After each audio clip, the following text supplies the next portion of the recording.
नमस्कार। तो सुनते हैं बाल उपन्यास एक था छोटा सिपाही। मांगचिंग में सामी नामक एक बूढ़ा किसान था।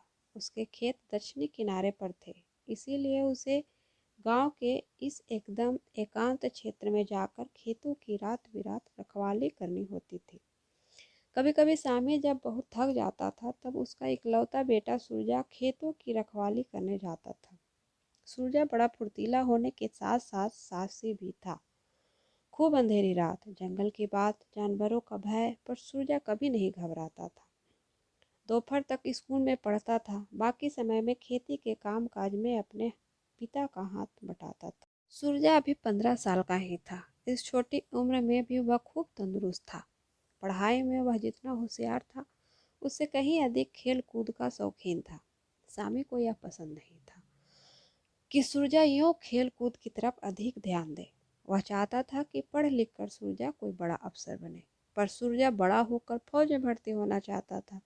उसकी इच्छा थी कि वह बहादुरी के साथ करतब दिखाए और फौज में ही बड़ा अफसर बन जाए। इधर कुछ दिनों से सूरजा को एक नया काम भी करना पड़ता था। उसे अपने पिता सामी को दोपहर का खाना खेत में पहुंचाना पड़ता था। इस काम में एक लाभ यह था कि वह रास्ते में भारतीय फौजी चौकी पर घूमता आता था। दूर से सिपाहियों को देखकर वह बहुत खुश होता था, क्योंकि सिपाही उसे अच्छे लगते थे। वह फौजी जिंदगी पसंद करता था। उस दिन जब सूरजा स्कूल से घर लौटा, उसने देखा कि उसकी बहन कोनी एक कोने में सिर पर हाथ रखकर लेटी हुई है। कोनी सूरजा से 3 वर्ष छोटी थी। दोनों भाई बहन एक दूसरे को बहुत प्यार करते थे। सूरजा उसे यूं सुस्त देखकर उदास हो गया। उसने पूछा, तेरी तबीयत खराब है क्या? हाँ, कोनी ने करवट बदल कर कहा, मैं आज खाना भी नहीं बना सकती, मेरे सिर में दर्द है। कोई बात नहीं, सूरजा बोला, मैं खाना बना लेता हूँ। दादा को तो रोटी पहुँचानी ही पड़ेगी। यह कहकर वह फौरन खाना बनाने में जुट गया। बीच बीच में उसे अपनी माँ की याद आ जाती, जो उन्हें बहुत छोटी उम्र में छोड़ गई थी। यह पूछने पर कि माँ कहाँ है, सामी बहुत दिनों तक बच्चों को यह कहकर बहलाता रहा कि वह मकई उगाने बादलों के पार गई। जल्दी जल्दी रोटी बना खाकर सूरजा ने अपने पिता का खाना एक टोकरी में लिया। कोनी से यह कहकर कि अभी आता हूँ, वह खेतों की ओर चला गया। हर दिन की तरह सूरजा भारतीय फौजी चौकी के पास से निकला। उसने देखा कि कुछ सिपाही बंदूकें साफ करने में जुटे हुए हैं। सूरजा को बंदूक भी उतनी ही पसंद थी जितनी फौजी जिंदगी। एक पल के लिए सूरजा जैसे सब कुछ भूल गया। वह वहीं रुककर सभी बंदूकों को, कभी सिपाहियों को देखने लगा। उसे यो खड़ा देख एक सिपाही से ना रहा गया। उसने पूछ ही लिया, ए लड़के, इस तरह क्या देख रहे हो? बंदूकें, सूरजा ने फौरन जवाब दिया, मुझे बंदूकें अच्छी लगती हैं। अच्छा? सिपाही सूरजा के भोलेपन और मीठे उत्तर से खुश हुआ। उसने कहा, तुम्हें बंदूकें अच्छी लगती हैं? तब तो तुम्हें हम जैसे सिपाही भी बहुत अच्छे लगते होंगे। हाँ, सूरजा बोला, मैं तो खुद ही सिपाही बनना चाहता हूँ, पर मेरे पिता यह पसंद नहीं करते। अच्छा, तुम ही बताओ, क्या मैं सिपाही बन सकता हूँ? सूरजा की बात सुनकर सिपाही बहुत ही खुश हुआ। उसे उसके साहस पर आश्चर्य भी हुआ। सूरजा की इच्छा जानकर तो वह और भी प्रसन्न हुआ। उसने कहा, जरूर, तुम सिपाही बन सकते हो, पर अभी तुम छोटे हो, तुम्हारी ऊंचाई कम है और तुम में बंदूक उठाने की ताकत नहीं है। इसीलिए तुम्हें कुछ दिन रुकना होगा। जब तुम बड़े हो जाओ तब सिपाही बन जाना। तब तुम्हारे पिता भी तुम्हें नहीं रोकेंगे। सूरजा का मुंह लटक गया। सिपाही बोला, चिंता मत करो, तुम जल्दी ही बड़े हो जाओगे। सूरजा को इससे तसल्ली नहीं हुई। वह वैसा ही उदास बना रहा।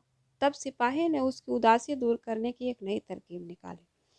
उसने पूछा, तुमने सोच लिया है कि सिपाही ही बनोगे? सूरजा ने सिर हिलाकर जवाब दिया, हाँ। अच्छा? सिपाही ने कहा, सिपाही बनने के लिए ट्रेनिंग लेनी पड़ती है। उसमें बहुत तकलीफ होती है। घुटने छिल जाते हैं, दौड़ने के कारण सांस चढ़ जाती है, छाती पर गोलियां झेलने की हिम्मत पैदा करनी होती है। क्या तुम इसके लिए तैयार हो? हाँ, सूरजा बोला। उसके स्वर में ऐसा कड़ापन था जैसे वह बच्चा नहीं, फौलाद का टुकड़ा हो। सिपाही ने कुछ सोचते हुए कहा, तो पहले तुम्हें ट्रेनिंग लेनी पड़ेगी। क्या तुम रोज मेरे पास आ सकते हो? क्यों नहीं, सूरजा ने खुश होते हुए कहा। मैं प्रतिदिन अपने पिता के लिए इसी रास्ते से खाना पहुंचाने जाता हूँ।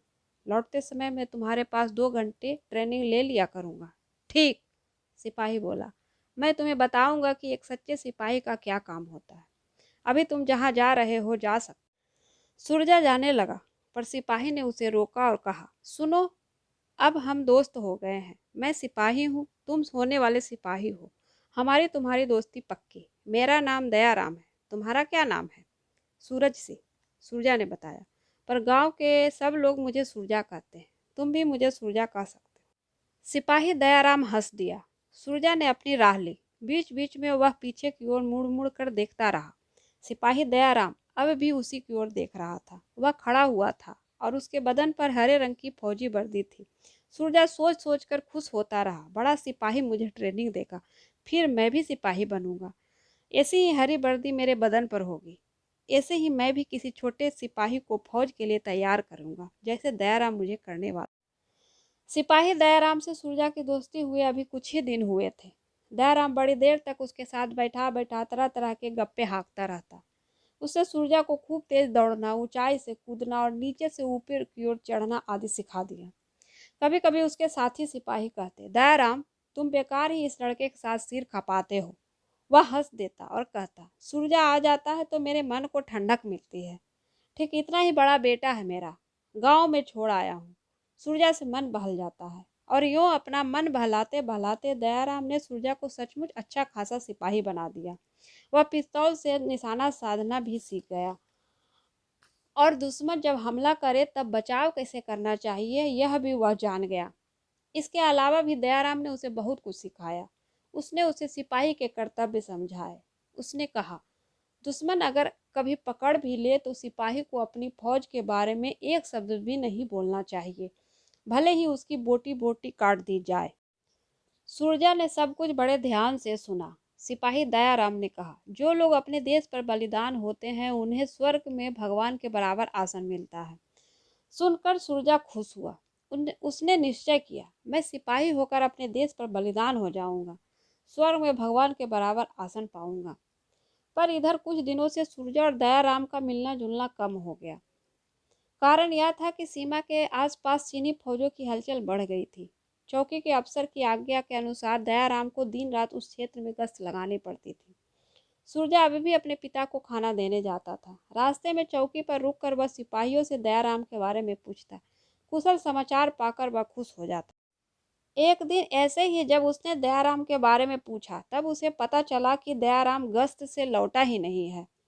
जंगल में वह अपने साथी सिपाहियों से कहीं बिछुड़ गया था। 2 दिन से उसका पता ही नहीं चल रहा था। सुनकर सूरजा को बहुत दुख हुआ। उसे भय भी लगा, कहीं दयाराम दुश्मन चीनियों के हाथ न पड़ गया हो। ऐसा होना अस्वाभाविक भी नहीं था। सूरजा को मालूम था कि उसके गांव से कुछ ही दूरी पर दुश्मनों ने हमला किया है और उसके देश के सैनिक बहादुरी से उसका मुकाबला कर रहे हैं। सूरजा यह भी जानता था कि दुश्मन के गुप्तचर इधर उधर गांवों में नकली भेष बनाए भारतीय फौजों के समाचार लेने को घूमते हैं। उसे अभी हाल की एक घटना याद थी, जब पास वाले गांव में एक चीनी जासूस पकड़ा गया था। वह साधु का रूप धरे भेद लेने की टोह में घूम रहा था। सूरजा का खून खौल उठा। उसका मन हुआ कि अभी जंगल की ओर जाए और दयाराम की तलाश करे। पर एक सिपाही ने उससे कहा, चिंता मत करो, दयाराम की तलाश में कई सिपाही भेजे गए हैं, रात तक उसका पता मिल जाएगा। इस कहानी के दूसरे भाग के साथ जल्द आऊंगी। नमस्कार।